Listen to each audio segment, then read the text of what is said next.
Well, it's that time. He's back. He's agreed to come back, which is a miracle, by the way. It's our NFL draft countdown with the very best in the business. We've been having this gentleman on for years, back in the radio days.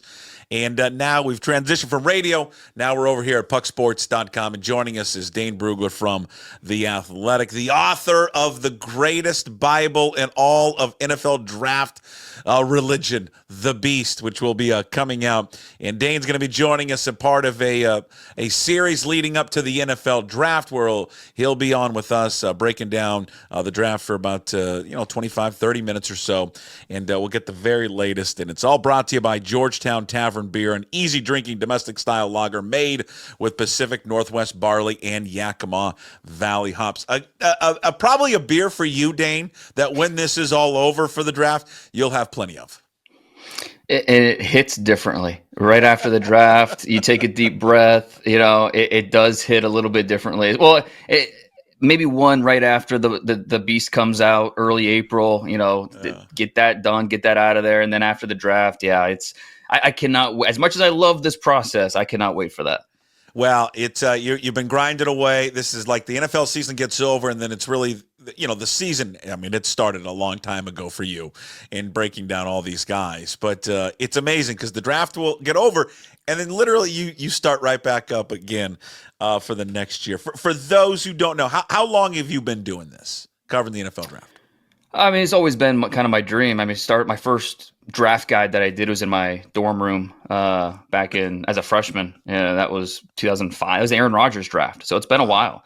We're 20 years now. And so, the dream was always to scout for a team in the league. And, I had plenty of interviews, some positions I didn't get, some I did get offers, but it wasn't the right time. I remember interviewing with the Packers back in 2008. And so that was the first time I met, your buddy, the Seahawks GM. And, it was interesting, being back at that time when that was Reggie McKenzie and Brian Schneider and, Ted Thompson and John Dorsey, and that Packers, front office was stacked way back then. But it's been a process that once I got into the media side, it was like, all right, this is kind of fun because I'm not just working for one team. I'm doing this for 32 teams. And, I've got a chance to really dive into all these players, because for some teams, they look at a player and it's like, all right, well, he's not going to fit our scheme, cross him off, move on to the next guy.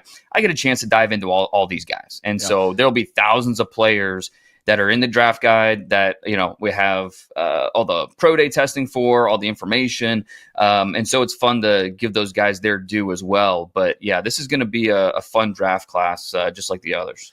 The Beast, I mentioned it at the start of the show. For those who may be watching and listening to this, Dane, unfamiliar with the Beast, describe what you put together every year. It's the most comprehensive draft guide that's available, and I don't say that lightly. It's at my core, I'm a draft fan, and so I want to create something that I would want to dive into. And so the draft guide has over 400 reports. No other draft publication has all the official NFL verified testing for thousands of players, 2,000 players. You won't find that anywhere else. A lot of good, and I pride myself on not just the analysis, but all the background information, understanding where these players, what their journey has been. I think in order to know where they're headed, you need to know where they came from. And it's, family information, how many sports did they play growing up, what's adversities that they had to face. And so all of that is in the draft guide. If you want to know something as simple as, their birth date, it's in there. It's anything you can think of that's relevant for their transition to the NFL. It is in the Beast. And so it's something that takes the full year to get it done. Even more than that, because right now my focus is on the 2025 NFL draft, but inevitably, I'm talking to a scout and he brings up someone for next year. And so I'm taking notes, file that away for next year, kind of thing. So, when the Beast comes out in early April, if you haven't seen it, or if you have seen it, you know what to expect. If you haven't, check it out. If you like the NFL draft at all, I promise you won't be disappointed. It's invaluable. If you work like in this industry, I always get it. have it ready for the NFL draft when we would sit down on radio and do the draft and be able to, especially, when you get into the later rounds, to find information on someone that maybe others don't know about. But if you are just a draft nut and just like you sit, because there are people like that, right? That sit there for all weekend long, even when we're getting in the 5th, 6th, 7th round, and they're taking it all in. It's the best. Those are my people. Yeah. They are, because you put as much work into those later rounds that you do in the first rounds and the first few rounds. I mean, that's it. First round, it's 50-50 whether a guy's going to work out or not. And so, you need those. You need to hit in the first round, second round, third round. But filling out your roster in rounds 4, 5, 6, 7. That's important. So in finding those hidden gems and, just understanding, and it's a tough thing for me because I'm not scouting for a specific scheme. I'm not scouting. So I have to do very generalized analysis, but kind of pinpoint like, hey, this guy would fit best in a cover 3, or this guy would fit best as guard, maybe tackle in a pinch, but you want him inside a guard in a power scheme. And so really identifying what are their strengths, where do they fit best. That's something that I try to really pinpoint in the guide. All right, let's get to, we're going to use this first visit just talking about the overall draft, the talent of it. Where does kind of the draft turn? Because there's always feels like there's a moment where the draft kind of turns or pivots, and I'm going to ask you where you think that may be. In our later visits, as we get closer to the NFL draft there in the 3rd week of April, we'll get more in the specifics of, every week just talking about one group, like offensive line, running backs, defensive line, safeties, all that kind of stuff. Let's just go about the overall talent, though, Dane, of this draft class and the depth of it. Yeah, and with every draft, I think you have to almost look at it position by position for depth. Some positions deeper than others. I think just in terms of the strongest positions this year, both at the top and then also how deep it goes. Defensive line, tight end, running back. Those are the 3 positions that stand out above the rest as being, all right, there are guys at the top that we project as NFL starters, guys that will come in and really fill an impact role for an NFL team.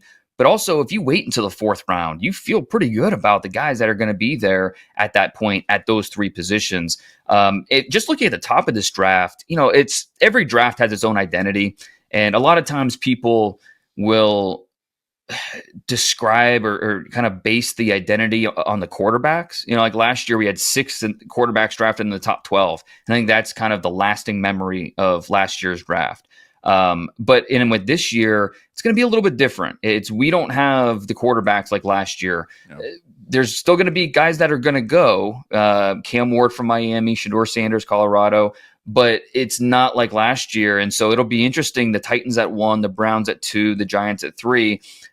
How does those 3 picks play out? I think there's 2, just looking at non-quarterbacks, I think there's 2 guys at the top, clearly in that top tier. That's Travis Hunter at Colorado, Abdul Carter, the pass rusher from Penn State. And then say like 3 to 12, I think it's wide open. You could sell me on 10 different guys, who should be at number 3, or another team might look at them at number 10 in terms of just the best players in this draft. And then after that, between picks 13 and 45, I think are interchangeable. So there's different tiers to this draft if you want to try and break it up. So, if you are if you're picking 5 overall, usually every year that's kind of a good spot to be. You feel good about getting a top 5 player.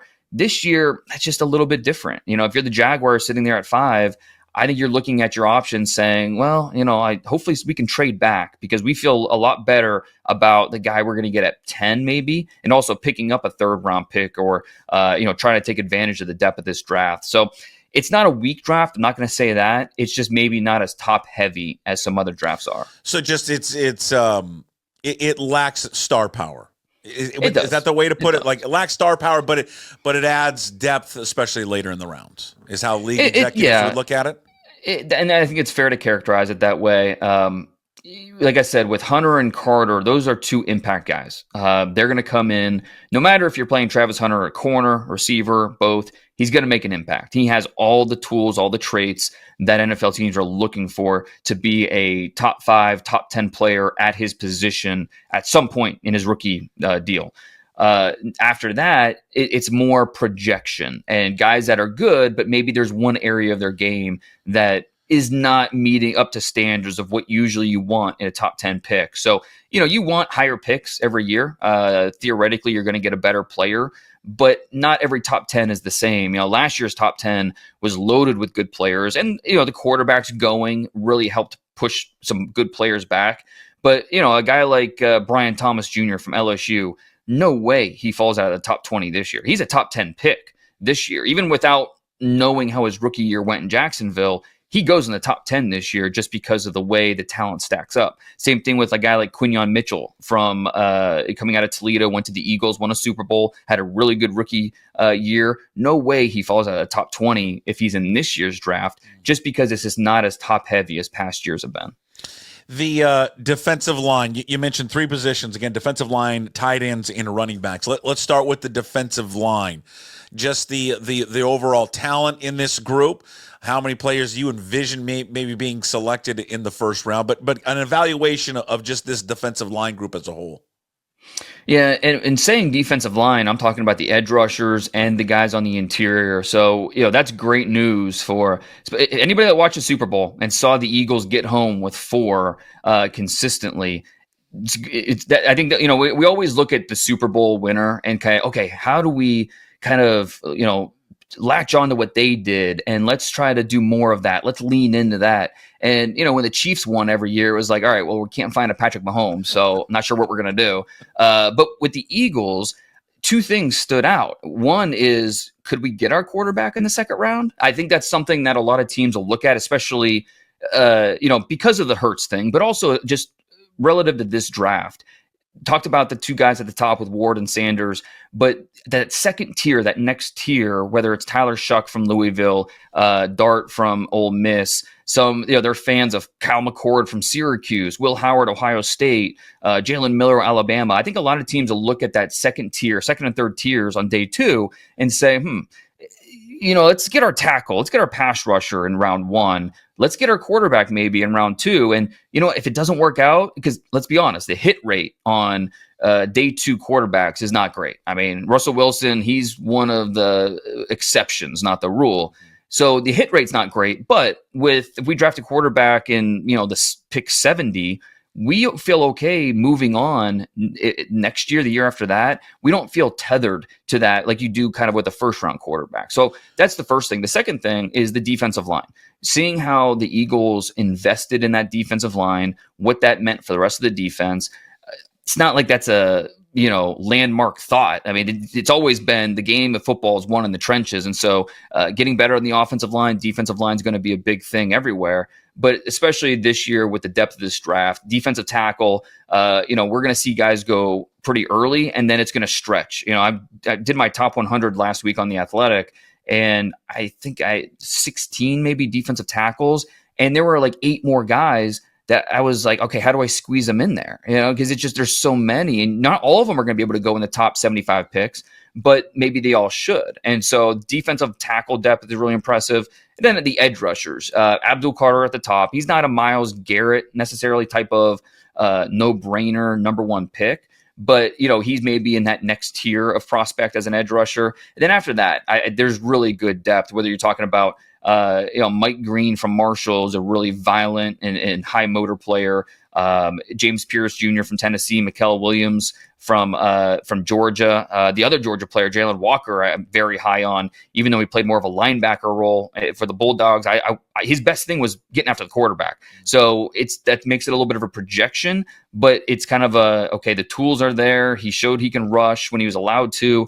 Let's talk about making that full-time transition. So there's a couple of question marks like that. Shamar Stewart from Texas A&M, as freaky as it gets at 285 pounds, but never had more than 1.5 sacks in a season for the Aggies in College Station. So it's like, okay, we have to figure that out. Why wasn't he more productive? So there's a lot of different layers to this defensive line class. And, as teams go through this class, which they're doing right now, and before the combine, teams are getting together at headquarters. Area scouts are presenting these players. They're talking about them around the room. You're building a preliminary draft board. Some really interesting conversations going on about this defensive line. Do you get a sense at all, Dane, it's a strong. You mentioned it, right? The three position groups, the tight end, defensive line, and running backs. Do you get at all a sense of a philosophical change at all with some execs in the NFL? Everyone wants to say they want to run the ball, but we've seen the running game kind of disappear a little bit. But it felt like to me, it felt like a rebirth this year with running the football. Are they starting to look at this draft? Maybe it's because of the talent level that is there that we want to switch a little bit, right? The pendulum kind of swung so far, like it's quarterback driven, it's passing the ball. Maybe we should get back to, being a little bit more balanced and running the football. Do you see a shift at all with how people evaluate now in the NFL on that? Or because of this running back class, it's so good that they just have to naturally shift that way? Yeah, and another, ripple of the Eagles when what they did this year with Saquon Barkley. I think teams ever really got away from the importance of running the football. The conversation's been more about how do we acquire the running back that's going to lead our backfield. Can we use a first round pick on that guy? Can we give him some big money in free agency? That's where I think the conversation has shifted over the last 10 years. And then maybe it's overcorrected itself, to the point where, even look 2 years ago, Bijan Robinson going top 10, Jahmyr Gibbs going top 12. I don't think either of those teams, the Falcons or the Lions, have any regrets about the picks that they made at those spots. You look at Derrick Henry, Josh Jacobs, it was Saquon Barkley in free agency this year. None of those teams have any regrets about the contracts they gave out to those players. And so this year with the running, it'll be interesting with this running back class. We're going to have at least one in the first round with Ashton Jeanty from Boise State. And then how many more do we get in that first round? 2 is possible. 3 is possible. Big fan of Caleb Johnson from Iowa, Marion Hampton, North Carolina, the Ohio State kids, Trayvon Henderson and Quinshon Judkins right behind them. I'm a big fan of Jordan James from Oregon. I think one of the reasons maybe you don't go running back in the top 40 picks is because of the depth. You feel like, okay, you know what, let's wait until round 2, round 3 and get a Dylan Sampson from Tennessee, an RJ Harvey from UCF, a Devin Neal from Kansas, and then on and on. I mean, there's going to be a lot of, I went through it and I had draftable grades on over 30 running backs in this draft. Probably not going to see that many guys drafted. So even late in this draft, you feel pretty optimistic about some of the running back talent that you could get. And so it'll be interesting as we go through this draft, how many actually go in the first round? And then do we see a run on day 2? How do these running backs come off the board? How high do you think that Ashton Jeanty will go?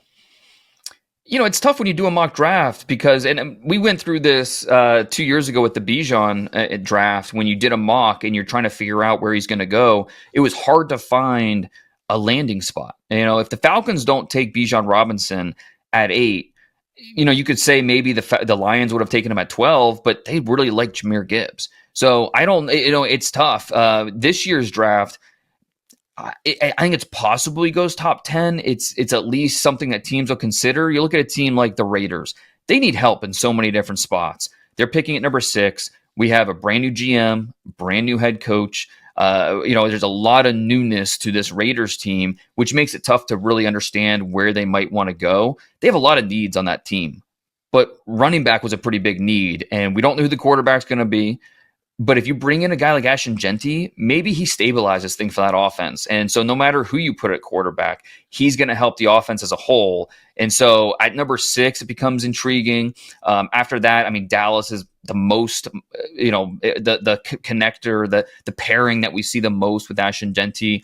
If he gets past 12, then I think it becomes interesting. Do we see Denver maybe make a move? You feel like you drop him into that offense with Sean Payton and Bo Nix and, what he could do as part of that offense and how that would ascend that offense even more. Washington, could we see them make a move up to go get an Ashton Jeanty? You drop him in that offense, and him and Jane Daniels on the same backfield is kind of scary. So there's a lot of interesting landing spots, and he could really go 6. He'd go 18, and I don't think either one of those spots would be too surprising.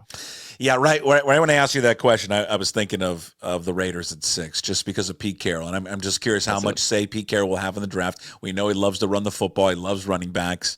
Not the decision maker anymore, but will obviously have a voice in the room. But Yes. His role is different than it was in Seattle when he was the president of football operations.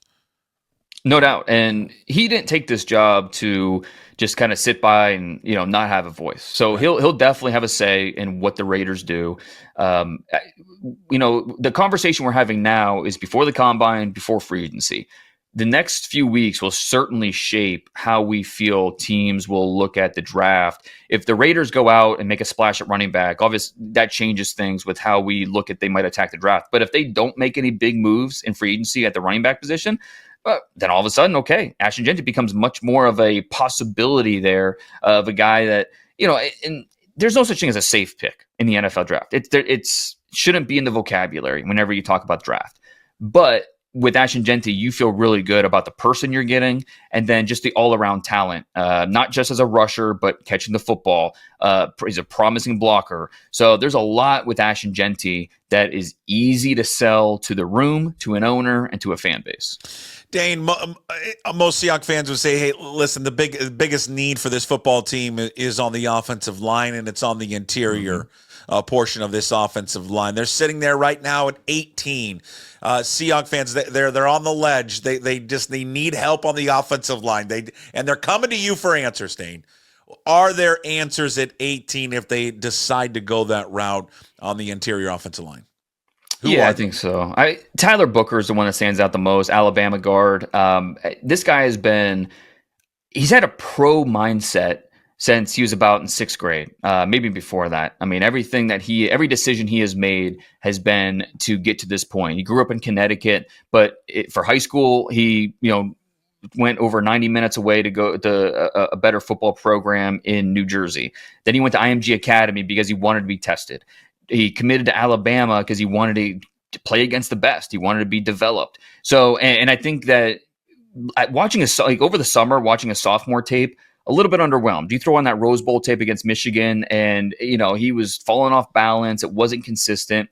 This year, he took a big step in his development. When you scout guards, you want guys that can anchor at shallow depth so they can protect the integrity, the depth of the pocket, and he does that really well. In the run game, you want a guard that can move guys, physically move them with power, with leverage. He does that too. And so with Tyler Booker, I think that, we're speaking the Seahawks language with this pick. If he's not there, Kelvin Banks would be maybe the plan B, in my opinion. Left tackle at Texas, who I never understood the top 10 hype with him. He's a good player, but on the ground too much. Some of the balance issues show up. But he's a smart, really, his foot quickness is really good. I think he's going to be somewhere in that top 25, and I like him moving inside at guard at the next level. I think that'll help mask some of those issues. Hey, we always have this discussion and I hear fans and say, a tackle's a tackle, but there's a difference between playing left tackle and right tackle, and I think most people understand that. For guards, how do NFL evaluators look at that? Is it interchangeable left, right? It's something where, honestly, scouts rely on the offensive line coach. If you're a scout, you go to a program and talk to the offensive line coach and say, "Hey, has he done it? Has he trained at this at the other opposite guard spot, or has he been only this way? What about going back to high school? Does he have any experience to it?" And then you talk to who he's been working out with during the pre-draft process. Which offensive line trainer has he working out with? Has he worked on snapping the football? Does he have center versatility? And then that's when you get your offensive line coach with your team involved, and he goes and works out the player, and so he can see the mannerisms, the stance, the quickness, and you can tell where he's more accustomed to. But then does he move just as well on the other side? So it's something where there's it's a fact-finding mission, but then also getting your offensive line coach involved to really get his eyes on the player, give his stamp of approval. So definitely a lot of steps to being comfortable that he has the true versatility if you can't look at the tape and you don't have the proof of concept right there in front of you. Seems like there's always a turning point in the draft, right? Everyone says it every year. Well, this is the moment where the draft goes one way. For you, as you look at it, and we're months away from it actually taking place. Is there a spot where you think this draft turns? Looking at it right now. Well, yeah, and I think there's a lot of different ways that you can kind of talk about it, because what happens at one? Like with the Titans, yeah, they could use a quarterback, but there's a lot of uncertainty with them. You have a brand new GM, you have a second-year head coach. What do they feel compelled to take one of these quarterbacks? Do you love one of these quarterbacks? Or are they looking to get out of there and trade back? The Giants are looking at these quarterbacks. They have to. They're backed into a corner. And so the Giants move up from 3 to 1. It's still early, but that feels like the most likely thing that'll play out here, especially because it won't take, I don't think the Giants would have to give up a future 1 to move up 2 spots. It's not that type of draft. The Titans will be fine moving back with, say, day 2 picks, something like that. So what do the Titans do at 1? And then, once we get to the back half of top 10, this is going to be a draft where I think we're going to see a lot of surprises. And it's bad for mock drafts, but it's great for just the fun of the draft. And I'm here for that. Yeah. I'd be okay going 0 for 32 in my mock if that means it was a fun, unpredictable draft. And honestly, I think that's what we're going to get this year, because teams and the way they look at these players after we get past the top 5, it's kind of all over the place. And so we'll learn more next week in Indianapolis, and then after free agency and in March, when we have a lot of the workouts and we understand some of the buzz and we kind of get a better understanding how these teams look at players. But I think it's going to be an unpredictable draft, and that's going to make for a lot of fun. It's obviously not a consensus who the number 1 pick is. Certainly, and that's the same conversation with quarterbacks. Is there someone right now in the lead when you talk to NFL people in terms of the quarterbacks who would be the first one off the board? Yeah, the favorite's definitely Cam Ward. The progression he has made the last 5 years, getting better and better and better. Can he take care of the football? Because he's really a loose passer, and that helps him be explosive, but it also backfires at times. And so taking care of the football, trusting him as your quarterback, that's going to be the big question. If teams really want to come away from this draft with the quarterback, he's the guy that most teams I think are going to bet on. And then the question marks come. Some teams like Shedeur Sanders, some teams are out. The next tier of quarterbacks, there are some Jackson Dart fans. Others are more skeptical about how quickly he's going to be able to step in. So, this is going to be a wide open quarterback class. There's no such thing as a consensus in this group. Teams are really split, and who knows, at the combine that could be split even more, because once coaches get involved, once an offensive coordinator can sit down with Shedeur or Cam or one of these other guys, who knows how that interview will go. It could go really well, it could go the opposite way, and that will certainly affect the final board, how these teams will look at these quarterbacks. Let me ask you, I'm a Washington State University graduate. Okay, so he's a you got the full experience, yeah. Yeah, I mean the full experience, very polarizing. And some of it wasn't his fault. Like, he came in with a lot of hype. He was really the first player, and I have people remember this. He's the first player that had an NIL deal, like that. It was public, and it wasn't the biggest NIL deal, but he was the first one where the school or the collective kind of promoted. Hey, here's what he got. There was a lot of fanfare coming in. He certainly had his moments, but they also had moments where like, I don't understand. What are you doing there? Like, what's going on? Right. He goes to Miami. I want to know from your perspective, how did he look different at Washington State compared to Miami? Is it simply there was just better talent around him? That's part of it, certainly. But I think it's just understanding what you can get away with and what you can't. And there's still some of that. You throw on the Cal tape, you throw in the Louisville tape. There's still some of those hero ball type of plays that you just can't try to do at the next level. But I think he reeled back on that. It was a little more conservative, but it's just part of his DNA. And so I think you are optimistic about the steps he has shown over the last 5 years and say, okay, well, 2 years from now with more pro coaching, he's going to be even better, while maybe not everyone's as optimistic that, hey, he's going to be able to get this out of him. It's kind of baked into who he is as a quarterback. So that's kind of the question mark with Cam Ward. And that's why, again, if these quarterbacks were in last year's draft, we're talking about where does is Cam Ward and Shedeur Sanders, are they QB6, QB7? It's just a much different quarterback class than last year. Wow. All right, there he is, Dane Brugler. He'll be joining us leading up to the NFL Draft. Next visit coming up in a couple of weeks, March 17th. His appearance is brought to you by Georgetown Tavern Beer, easy drinking, domestic-style lager made with Pacific Northwest barley and Yakima Valley hops, 4.2%. Visit georgetownbeer.com for the very latest. Follow Dane on social media, on Twitter at DP Brugler. The Beast, again, is coming out on The Athletic. When is The Beast coming out again, Dane? First week in April. At a certain point, I hit a wall and say, all right, here we go. There it is. And so we'll be there pretty soon. It'll be here before we know it. You're the best. Thank you for doing it again, and we'll look forward to our chat in a few weeks. Thanks, Dane. Can't wait. Thanks, man. Again, our thanks to Dane Brugler of The Athletic. He'll be joining us leading up to the NFL Draft. We'll have a series of, I think, 6 or 7 appearances leading up to the draft, and then a post-draft visit with Dane Brugler. Next visit coming up in a few weeks on March 17th. And again, pass it along to friends. The Dane Brugler NFL Countdown to the Draft, again, brought to you by Georgetown's Tavern Beer, available for Puck's Posse members. Again, well, you're here, you're watching the full thing, so you've already signed up, but pass it along to friends. $5 a month to sign up to be a Puck's Posse member. And, of course, you can also get a discount when you sign up for a year. So big thanks to Dane. Big thanks to Georgetown Brewery. And, again, Dane Brugler, NFL Draft Countdown for Puck's Posse members, available at pucksports.com, available on our Puck's Posse members page as we count down to the NFL Draft.